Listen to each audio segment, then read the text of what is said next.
you came to Amun Ra. And who is Amun Ra? This is the first question everybody must ask about it. Ancient Egyptian religions, they have many religions, but all of them come at the end to the same idea. There is a creator. Whatever is his name in this cult or in that cult or this cult came at the end, there is a creator.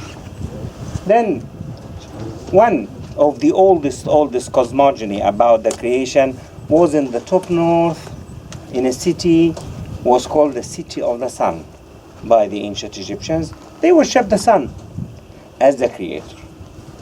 And then in the middle of Egypt, there was another cult. This cult was called the Cult of the Eight. Consists of 8 gods who created the world. And they divided those 8 gods to 4 couples, husband and wife each one. Each one of those is responsible about one of the creation actually aspects. They were elements. Then they said the first god and the wife was the eternity. The god of eternity and his wife. From the eternity, the creation started. Second, it was the darkness. No light, nothing at all in the eternity, husband and wife. Third is an ocean, water. On this globe, darkness, eternity, and ocean. And then hidden power. This hidden power mixed all those together, and piece of land emerged from the ocean as a primordial hill. On the top of it, the creator who created himself by himself appeared. As soon as he appeared, his light covered the darkness of the world. That's why they worship the sun, because according to the legend, light came first in the beginning of the creation. I return back now to the 8 gods. I said the hidden power. The hidden power was called the Amun. His wife was Amun-net with T. Some of you already realized with me in the T in the Egyptian language is the feminine form when we are talking about anything. For example, is a beautiful man, we say Nefer. Beautiful woman, we say Neferet. Then the T always is the feminine form. Isis was pronounced Iset with the T, and the male is Osiris, Is. Okay, this was the ancient names of those. The Isis and Osiris are the Greek pronunciation, not like the ancient. Then the hidden power is Amun. These 8 gods start the creation. This was in the prehistoric period, maybe 10,000 years BC, maybe more, maybe less. We are not definite about the date of the appearance of this cult, but we are definite it appeared there.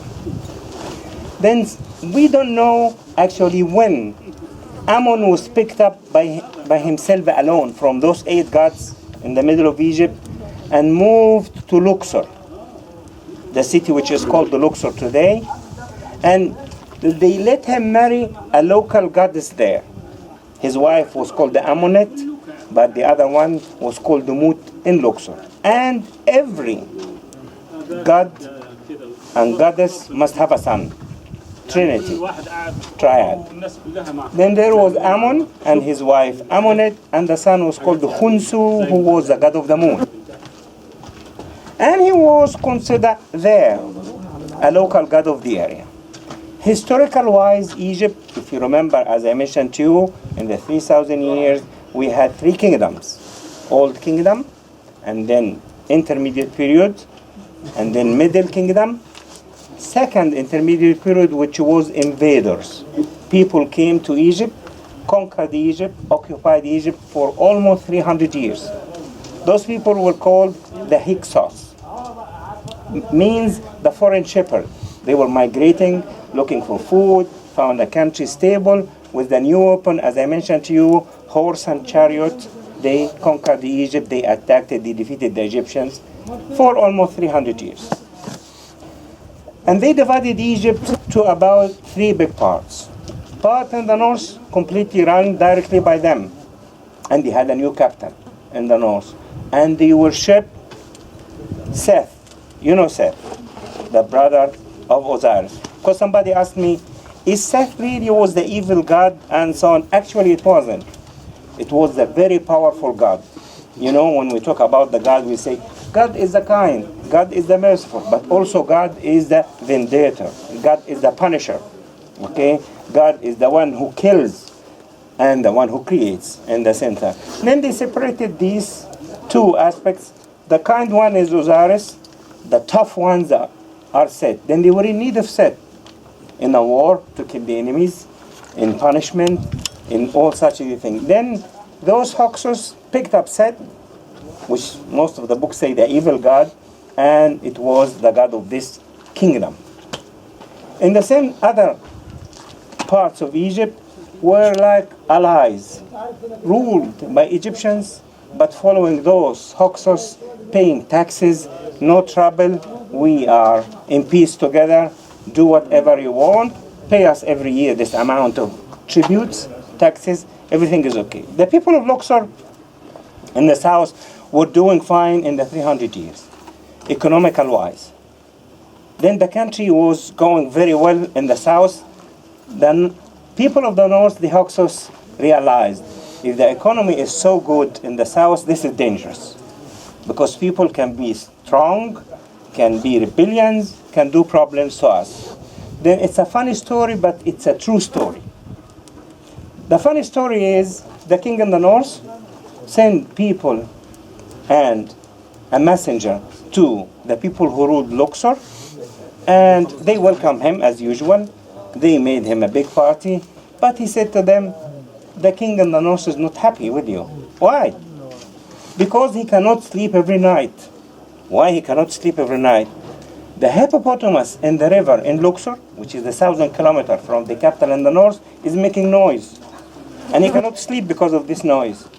See that silly reason? And they said, but we don't have hippos. No, you have, and it makes noise. Exactly what is happening today, like mass destructive weapons. We don't have it. No, you have it. We are coming to destroy you or something like that. The same happened in ancient times. Then the Luxor people realized it's a war, and we have to fight, but they were not ready. Then the Hyksos actually started the war, defeated the king who was in charge in the time of Luxor, who was killed. His son continued the struggle, was killed. The second son continued the struggle, defeated the Hyksos, liberated the country. But they returned the power of this victory to the local god, who was Amun. Then Amun started to rise up again from being a local god to be one of the creators. Then what about Ra, who was the real creator? Then he is Amun Ra. He's together. That's why when we'll go to see his temple in Karnak later, after a few days, you will find him having 2 tall feathers and the disk of Ra in between them. That's why when you pronounce now Amun Ra, that means he is the creator of the word like Ra, and he is Amun, the one who made all these victories. Then he had temples everywhere, and maybe the biggest temple in the whole world is the Temple of Karnak. We are going to visit that maybe 2 days from today when we go to Luxor there. And this temple here was built for Amun Ra as well. And as I mentioned to you, the importance of this temple is the oracles. That temple priests were very famous all over the world about telling prophecies, and the prophecies were exactly happening and so on. Then you heard my story about Alexander the Great and how he came here and what happened to him and what happened to the Persian army when they were trying to attack that temple. You got now the idea who is Amun, why Amun is so great like this, and what happened and what are the importance of this temple. Every temple, we'll talk about that in a complete temple, because this was destructed a lot of time and destroyed, as you see, and ignored and neglected. Actually, every temple is built on one axis, the original temple, which starts from the Holy of Holies, the room you have been to it, and going straight ahead, having other rooms, and then the gate of the temple must be there. This is destroyed completely here in this place. Then one will go later two big temples who are still complete in design. I'll explain to you in details. This is so and this is so and so. But the most powerful room and top sacred room of any temple is the Holy of the Holies, where you have been to, the place you have been to it. And this is a very spiritual place and was not allowed for any person to enter it except one person. This person who got the honor and the permission of the God to see the God statue, to serve the God statue. What was going on? Every temple must have a service from sunrise till sunset. And this is called the daily service of the God. Must be done exactly by the king. The king is the one who has the honor to go inside the room as soon as the sun shines to do the offerings. Offerings start from sunrise till sunset, and we'll talk about it when we go to the pictures in the other temple. Like, first they must give him light because it's darkness. The room is very dark, by the way. All the Holy of Holies, they have no windows and completely closed doors, which represent the darkness of the beginning of the creation. This is very important in every temple. You cannot see any light in this room because this is the creation area and time. When you go inside the room, you will see an altar, which is not here. It's destroyed in this place, but in other temple. This altar is representing the primordial hell, where the Creator appeared. Then when they put the statue on the top of the altar, it is the Creator who created himself by himself in the top of the hell. When the door is open at the crack of dawn, light is there, okay, and darkness is here. One of these services, they take the statue of the God and they go out to visit some areas and places and actually other gods. He is like shining from darkness to the light. And when he comes back, he is returning back to the darkness again, which is the cycle of the creation. The God Ra comes from the east, across the sky daylight, and then disappear at the west, darkness is starting again, and so on. This is the cycle of life all the time. Light and darkness and light and darkness and so on. Of course, it came with our philosophy after that. Everything is dual in our life, like black and white, light and darkness, white forces, black forces, good and bad, male and female. All this duality is coming from such these ideas and stories and so on. This is in brief about that temple here. All these destroyed rooms were actually service rooms and priest rooms. Priests were not allowed to live in the temple completely. It's the place of the God. As soon as the sun sets, nobody is allowed to be here. Temple is closed, having seals on the door. Nobody can touch the seals till the crack of dawn next day. They break the seals. They come to the temple purified. What is the meaning of purified? Nobody can walk inside the temple without taking a shower.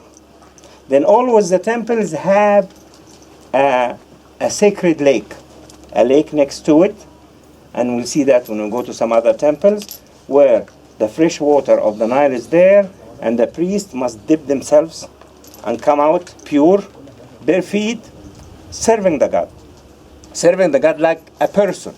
Then he needs to eat, they give him food. This food is prepared in kitchens.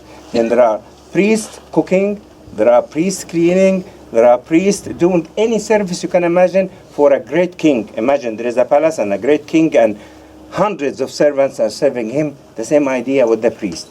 Their job is serving the goddess like that.